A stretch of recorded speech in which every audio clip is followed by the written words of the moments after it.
Hello. Hello, আসসালামু আলাইকুম। ওয়ালাইকুম আসসালাম। স্যার, আমি টোটো ক্যাশ থেকে সাধন বলছিলাম। হ্যাঁ হ্যাঁ, জি বলেন বলেন। এইমাত্র আমরা দেখতে পাচ্ছি যে আপনার মোবাইলে কিছুক্ষণ আগে 20,000 টাকা ক্যাশ ইন হয়েছে। হয়, আমার পোলাই তো আজকে আমার নাম্বারে 40,000 টাকা পাঠাইছে। স্যার, আজকে আমাদের অফিস থেকে একটা অফার চলছে। আমাদের 20,000 টাকা যারা ক্যাশ ইন করছে বা 20,000 টাকার বেশি যারা ক্যাশ ইন করছে তাদের একটা লটারি হয়েছে। এই লটারিতে স্যার আপনি প্রথম পুরস্কারটি পেয়েছেন। স্যার, আপনি প্রথম পুরস্কার হিসাবে পেয়েছেন R15 ভার্সন 4 এম মডেলের একটা বাইক। হ্যাঁ, এম গাড়ি, সেটা আবার কি? স্যার, এটা হচ্ছে আমাদের মার্কেটে নতুন উঠেছে, নতুন এসেছে। এর মার্কেট প্রাইস হচ্ছে 7 লক্ষ টাকা। কি বলেন? 7 লাখ টাকার গাড়ি আমি পাইছি? কিন্তু বাবা রে, আমি তো মুরব্বী মানুষ, আমি তো এই গাড়িটারি চালাতে পারি না। স্যার, আপনি এটা নিয়ে কোনো চিন্তা করবেন না। স্যার, আপনি চাইলে এই গাড়িটা আমাদের কাছে 7 লাখ টাকায় বিক্রি করে দিতে পারবেন। তাইলে এখন আমি কি করব বাবা? স্যার, আপনি আপনার গাড়িটি যদি বুঝে পেতে চান তাহলে এখনই আমার এই নাম্বারে 8,000 টাকা পাঠিয়ে দিন। আমি আপনার বাইকটি পৌঁছে দিয়ে আসবো। 8,000 টাকা?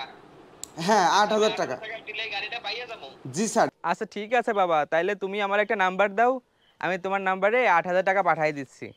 ঠিক আছে, ধন্যবাদ স্যার। আমি আপনাকে একটা নাম্বার দিচ্ছি, ওই নাম্বারে আপনি টাকাটা পাঠিয়ে দেন। আচ্ছা বাবা, তাহলে তো আমি তোমার নাম্বারে 8,000 টাকা পাঠিয়ে দিছি। তুমি তাহলে একটা কাম করো, বাইকটা বেচা আমার নাম্বার 7 লাখ টাকা পাঠাই দাও। স্যার, আপনাকে আর একটা কাজ করতে হবে। আবার কি করতে হবে বাবা? স্যার, আমার অফিসের বসদের একটু খুশি করতে হবে স্যার। এই কারণে তাদের মিষ্টি খাওয়ানোর জন্য স্যার আর 5,000 টাকা লাগবে স্যার।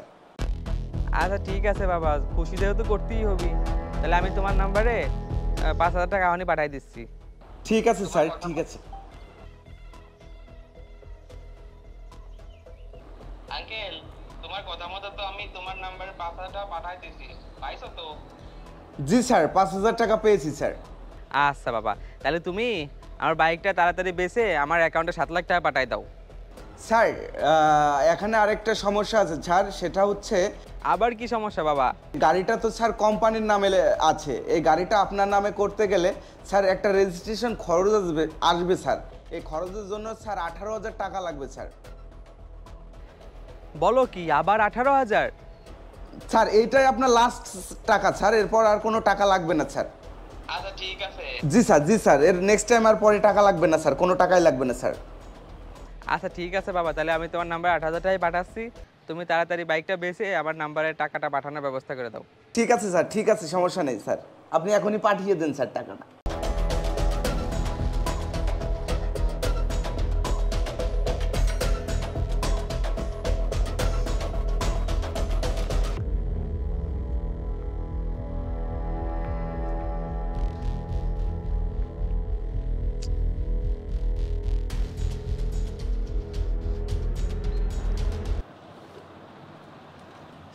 সাকিব রে, কাম তো একটা কইরা ফেলাইছি।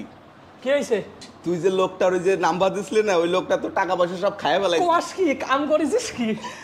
আর আরো 9,000 টাকা ওই মুরব্বীর অ্যাকাউন্টে রয়েছে, ওই টাকাটা খাইতে হবে। ওই নাম্বার তুই আবার আমার দে। হ্যাঁ হ্যাঁ, নাম্বারটা তোল। ফোন লাগা, ফোন লাগা।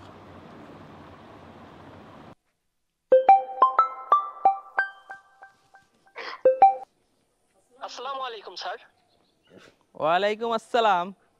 স্যার, আমি টোটো ক্যাশ থেকে সাকিব বলছিলাম।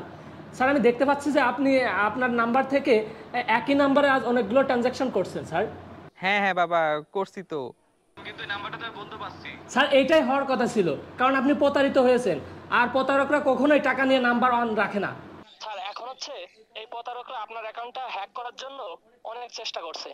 তো আপনি কি আপনার অ্যাকাউন্টের পাসওয়ার্ডটা চেঞ্জ করতে চান? হ, চেঞ্জ করে দাও। আপনার এই নাম্বারে 4 ডিজিটের একটি কোড যাচ্ছে, কোডটি আমাকে দিন। আচ্ছা বাবা, দিতেছি। 5461। ধন্যবাদ স্যার আমাদের পাশে থাকার জন্য।